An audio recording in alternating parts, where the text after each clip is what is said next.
Twice a week when I open the newspaper and I see that somebody's locating on Euclid Avenue, and they say, and one of the main reasons is because of the Healthline, I feel really good about that. I really think, this project, and it wasn't a small project, but this project is going to change the face of downtown Cleveland for the next 50 or 100 years. And to be part of that was really neat.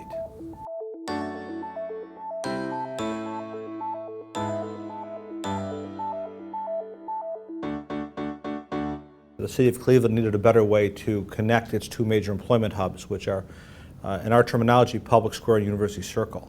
Ideally, if money was no object, we probably would have picked rail. But I really felt that if we did bus rapid transit right and integrated as many rail components into it as possible, we could have the best of both worlds. We could have, the image of rail, which hopefully could have the economic development potential of rail, and also something that we could afford to operate. And what we basically developed is one of the first demonstrations of bus rapid transit in an urban environment. We call it BRT heavy because it does mimic light rail in every way you can. It's in the middle of the street, it's in its own exclusive guideway, that has its own unique station, its own unique branding. At each station there is public information, there's real-time information. There's ticket vending machines, again, like a rail system. It's a prepayment system where they either validate or buy their pass at the station while they're waiting for the vehicle.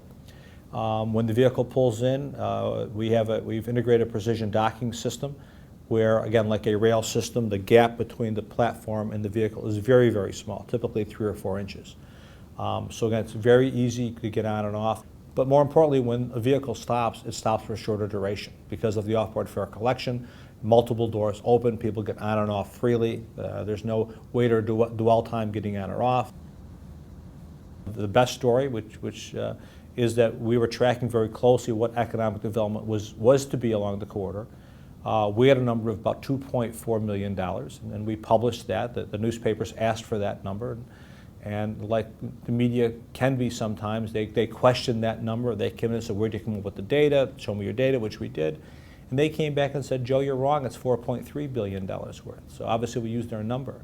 But again, and that's been progressing.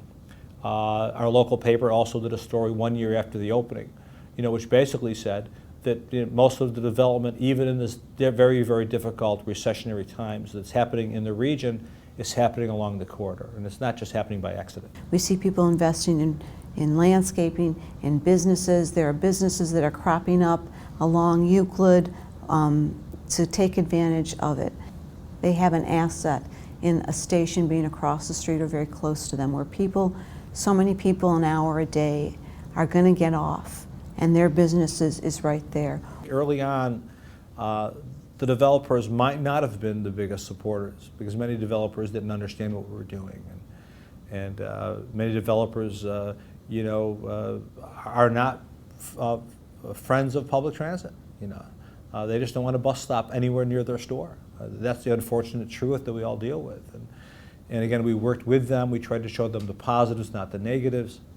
And some of our biggest friends today are people that were our biggest adversaries initially. I think people are now seeing that we will provide some infrastructure, we'll provide a customer base, we'll provide a passenger base, and people are now investing around it. Bus rapid transit is a different mode. You have to think of it that it's not a bus, it's bus rapid transit. It is supposed to mimic light rail. It's different. It's a different mode. You have to think about it differently.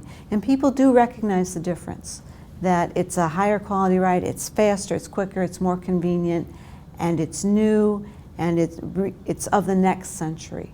So you can be successful in getting a different ridership, you can be successful in mixing uses, and you can be successful in developing. I see this as something people should be looking at. In many ways, I've said that bus rapid transit takes everything we've learned positively about public transit over the last 50 years and integrates them. So the whole thing is to get them to the destination quicker, the whole thing in a more first-class way, a more rail-like way. And the result has been, after the first year, we had a 48% increase in ridership. Just a phenomenal increase. And the customer satisfaction numbers were very, very good. So we've tried to make it the best we can. There's nothing mystical about it. Again, these are things we know. Take people to their destination in a more comfortable way, a safer way, and a quicker way, and they'll probably turn to you and use you more often. And it worked.